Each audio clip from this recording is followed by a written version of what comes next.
কি আজকে রান্না করতে ভালো লাগছে না? কি মনে হচ্ছে যদি এমন একটা রেসিপি পাওয়া যেত যে একটা রেসিপিতেই সব ভাত খাওয়া হয়ে যেত, তাহলে কেমন হতো? আজ তোমাদের সাথে এমন একটা রেসিপি শেয়ার করব যেটি রান্না করলে আর তোমাদের কোনো কিছু রান্না করার প্রয়োজন হবে না। এই একটা রেসিপিতেই তোমাদের এক থালা ভাত খাওয়া হয়ে যাবে। এই রান্নাটি করতে আমার লেগেছে এখানে 2 চামচ পোস্ত, কালো সর্ষে নিয়েছি আমি এখানে 1.5 চামচ, সাদা সর্ষে নিয়েছি আমি এখানে 1.5 চামচ, 3-4টে নিয়েছি কাজু বাদাম, আর নিয়েছি 3-4টে কাঁচা লঙ্কা। আপনারা আপনাদের স্বাদ অনুযায়ী নেবেন। এরপরে নিয়েছি বেশ কিছুটা ধনেপাতাটা অবশ্যই একটু বেশি করে নিতে হবে। এরপরে সব কিছু আমরা এইভাবে ভালো করে বেটে নেব। তোমরা চাইলে এটি মিক্সিতেও বাটতে পারো, কিন্তু শিলে বাটলে এর টেস্টটাই হয় আরও সুন্দর। তো এখানে আমি দেখতে পাচ্ছ 3টে বড় বড় সাইজের পুঁই পাতা নিয়েছি। প্রথমে এর এই যে সিডটা আছে এটিকে আমরা এইভাবে কেটে নেব, যাতে এটি আমাদের ফোল্ড করতে সুবিধা হয়। এইভাবে প্রত্যেকটা আমরা এই সিডগুলো কেটে নেব। আমি এখানে বড় বড় সাইজের পুঁই পাতা নিয়েছি। তোমাদের যদি ছোট সাইজের পুঁই পাতা হয় তাহলে তোমরা একটার জায়গায় 2টো ব্যবহার করতে পারো। এরপরে এটাকে হালকা করে এপিটোপিট সেঁকে নেব, যাতে এর সিডটা একটু নরম হয়ে যায় এবং আমাদের ফোল্ড করতে সুবিধা হয়।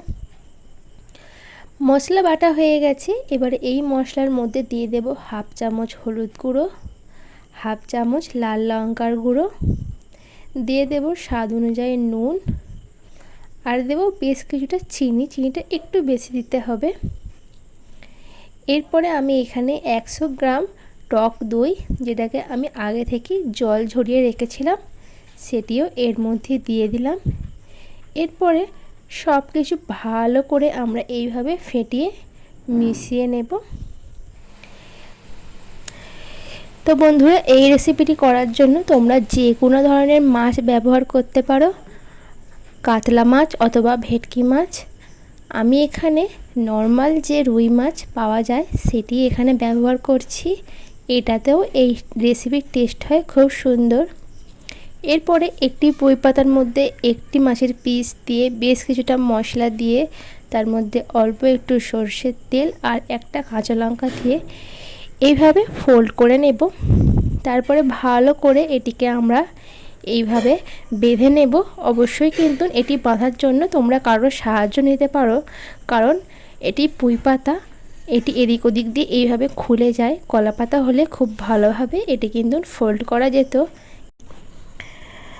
এইভাবে আমরা সবকটি মাছের পিসকে ভালো করে এইভাবে বেঁধে নেব। এরপরে আমি একটি সসপ্যানে বেশ কিছুটা সর্ষের তেল দিয়ে দিলাম। এরপরে ভালো করে তেলটা চাড়িয়ে নিলাম। এরপরে আমরা আগে থেকে বেঁধে রাখা মাছের পিসগুলো এইভাবে দিয়ে দিচ্ছি। এইভাবে দিয়ে আমরা গ্যাসের ফ্লেমটা একদম লো করে দেব। দিয়ে ঢাকা দিয়ে আমরা মোটামুটি একটা পিঠ 10 মিনিট হতে দেব।